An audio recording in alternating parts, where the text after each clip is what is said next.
Adam Christ from MyMMAnews.com being joined by Ryan the Juggernaut Jones. After his recent win at BKFC 20, he took out Kaine Tomlinson in the first round. It took him only 1 minute, 49 seconds. It went down in Biloxi, Mississippi this past weekend. I'm being joined by the winner right now, Mr. Ryan Jones. What's going on, my man? Congratulations. How are you?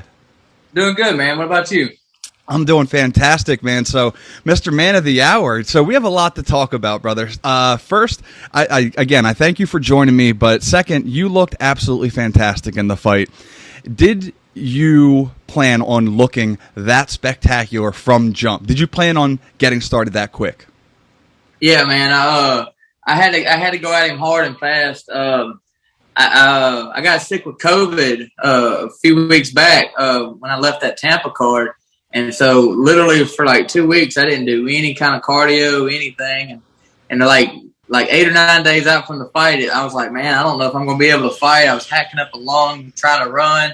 And so I was like, well, if it goes deep, if it goes 3 rounds or so, I'm not going to make it. So I'm going to have to end it in the first round. And so my goal was just to go in there and try to beat the hell out of him early and try to end it the first round.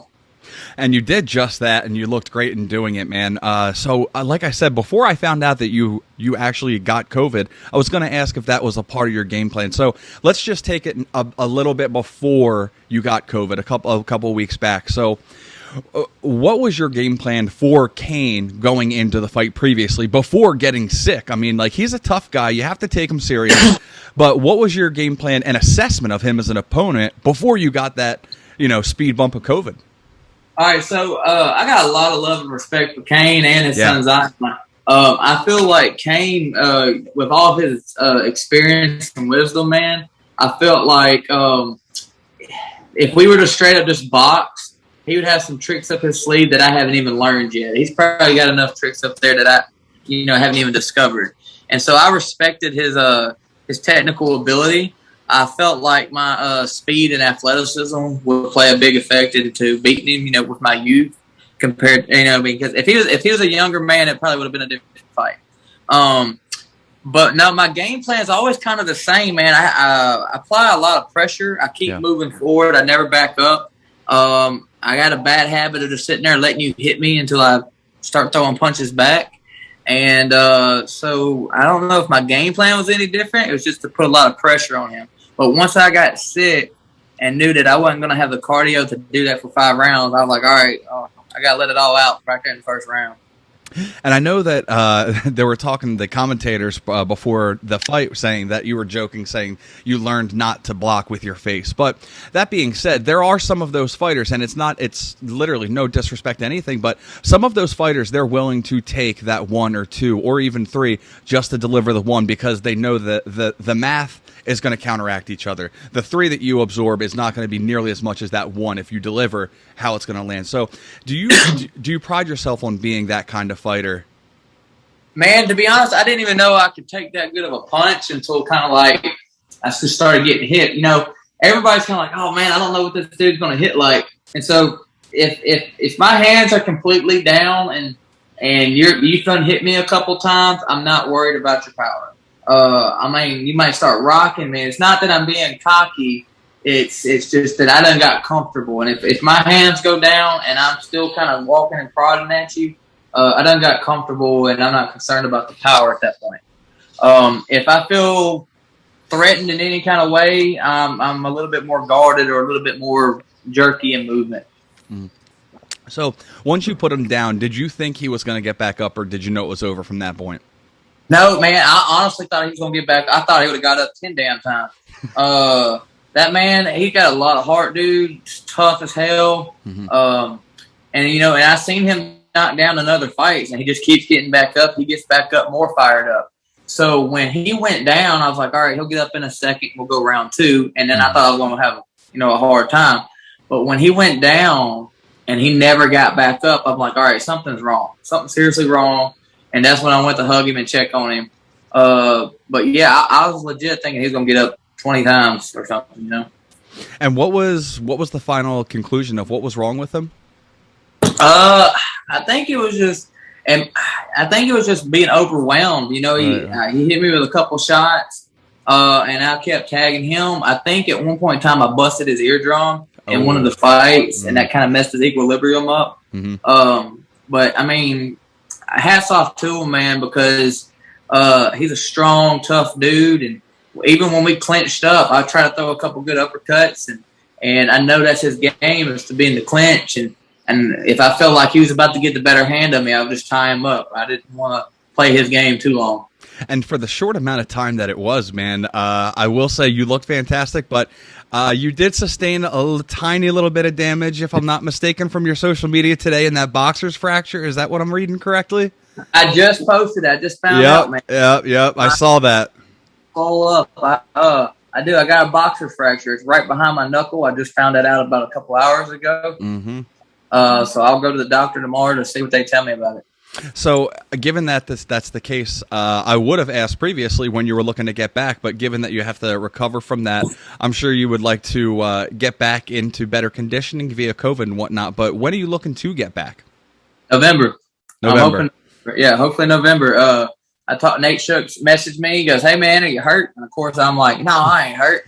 And broke hand and all. I'm like, "No, I'm not hurt." And he goes, "Okay, well, did you get cut?" And I was like, "No." And he goes, "Well, I was watching your tape. You look good for someone who, is kind of out of shape." He said, "You look good." He said, "You make us dad bods proud." I was like, "Thanks, right on dad bods, right?" And he goes, "Well, possibly November 12th or so, and maybe Florida. It's up in the air, nothing certain, but I'll be game if I'm healed up and ready to continue." And awesome. I kind of pride myself, man. I was like, man, this is the most fights I've had in a year in my entire career. If I get 4 fights since March, I was like, that'd be kind of cool. That's awesome. So again, like you said, you have nothing but respect for Kaine. Him and his son Zion, great bunch of guys.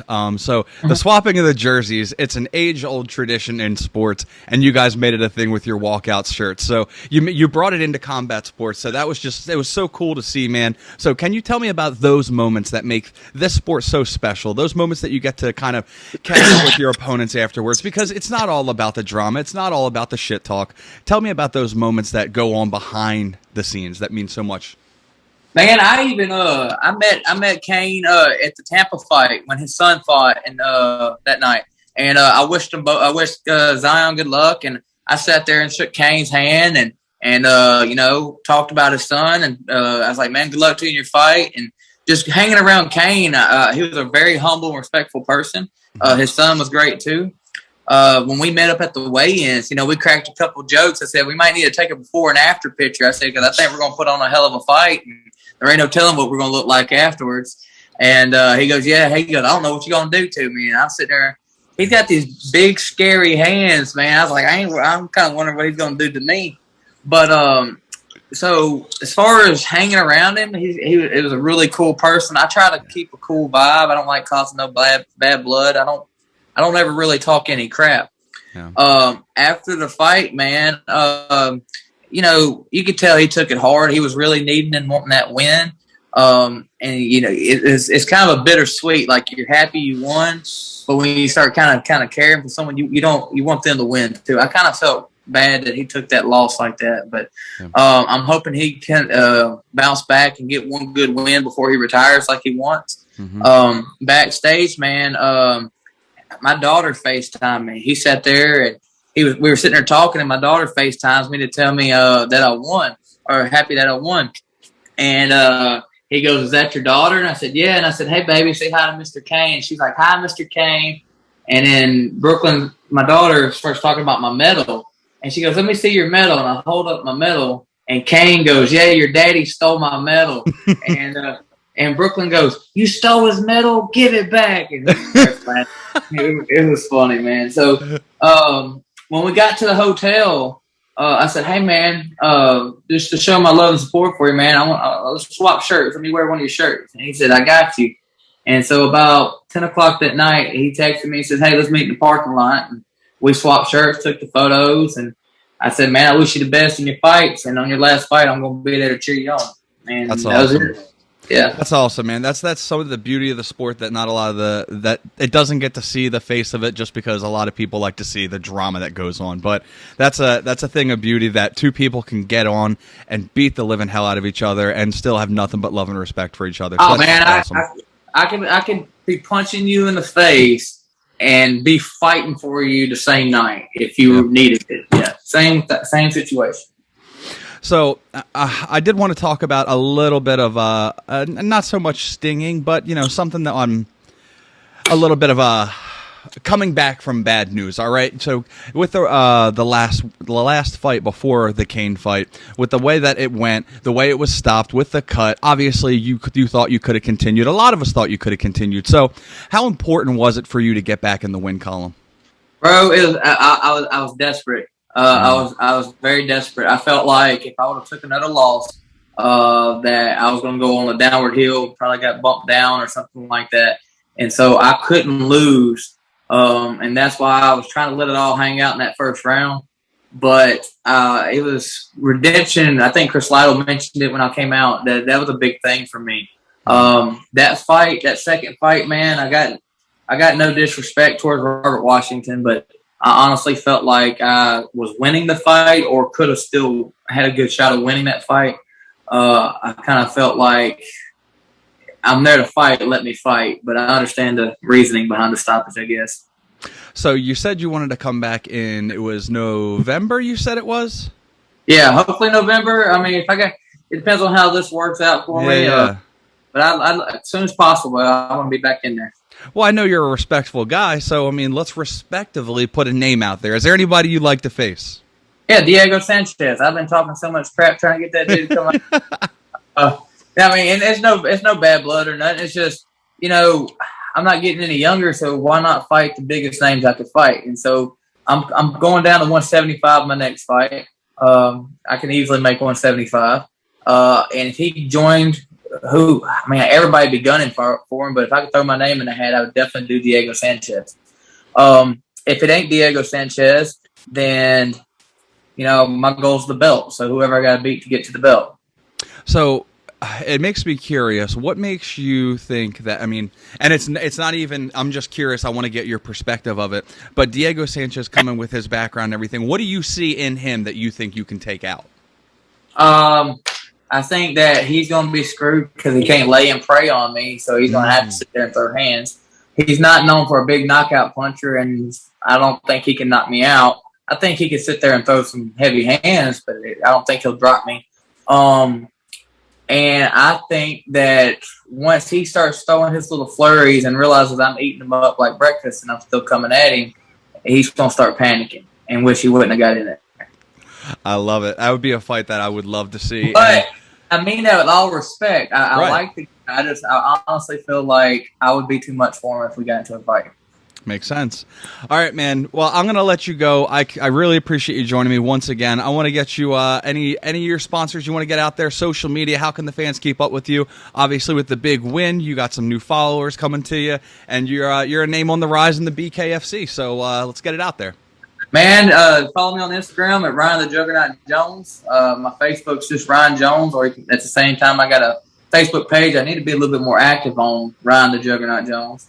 Shout out to 5 Star Nutrition. Those are my people here in West Monroe, Louisiana. Thank all my friends and family. I appreciate your time too, man. You're always fun to talk to. And I guess whoever's my opponent, look out. I love it. There he goes, Ryan the Juggernaut Jones, successful in his BKFC 20 fight against Kaine Tomlinson. 1 minute, 49 seconds flat, the KO, as Kaine Tomlinson couldn't make the bell. And Ryan Jones is going on to the next one, a very successful winner. And I appreciate him for his time. For Ryan the Juggernaut Jones, I'm Adam Christ. Make sure you keep it locked to my MMAnews.com for all your fight news needs.